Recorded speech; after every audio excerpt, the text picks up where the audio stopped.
One of the stories that I missed growing up was the story of Tobit. They call it Tobias because it was not in the canonical text of the Protestant church, but we end up seeing it actually going back into the Catholic Church.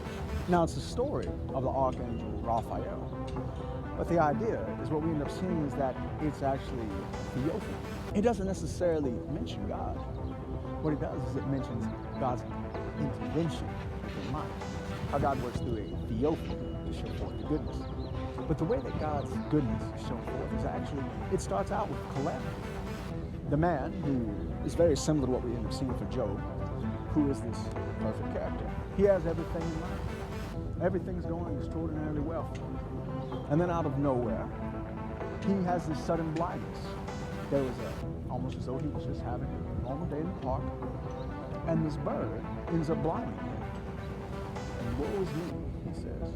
But fortunately, he has a son and also a rich inheritance given into his family. Because of that, he then asks his son to go into this faraway land to receive the inheritance so that in his blindness they will have all the support and the needs that are necessary. It's also showing us how God actually takes care of all of our needs.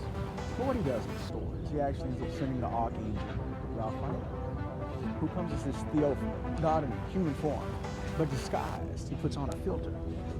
In the beginning of the story, we don't actually understand that it's the Archangel. It's not until the end of the story that he actually reveals himself as the healing God, but also it's a salvation. And what we end up actually seeing is that it's not simply the inheritance that they grab. When he goes into this land, there's a woman that's been plagued by this demon called Asmodeus. And Raphael, through using a fish, actually shows how to cure that demonic presence. It's a Masonic foreshadowing of the church. He talks to Peter, how we make fishes of men, to understand how we end up having that. And that in bringing others to the gospel, it's actually a cure. It ends up taking away that demonic presence and giving us the sanctity of the marriage relationship with Christ. And as he cures the demonic presence through the liver and the heart, and actually the liver, he actually anoints the father's eyes. And not only does he receive the wife, but also the dowry from the other 7 men who have been killed from the demon, so that he receives 7 times the portion.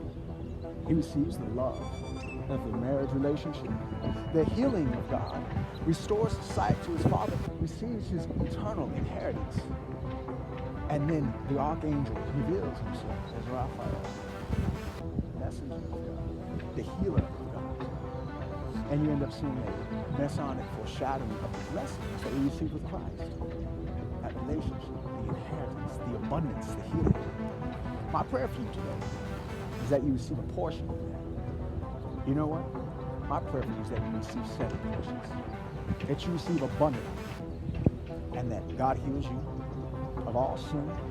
That he casts out any demonic presence. And that you receive that new relationship with our Savior. God bless.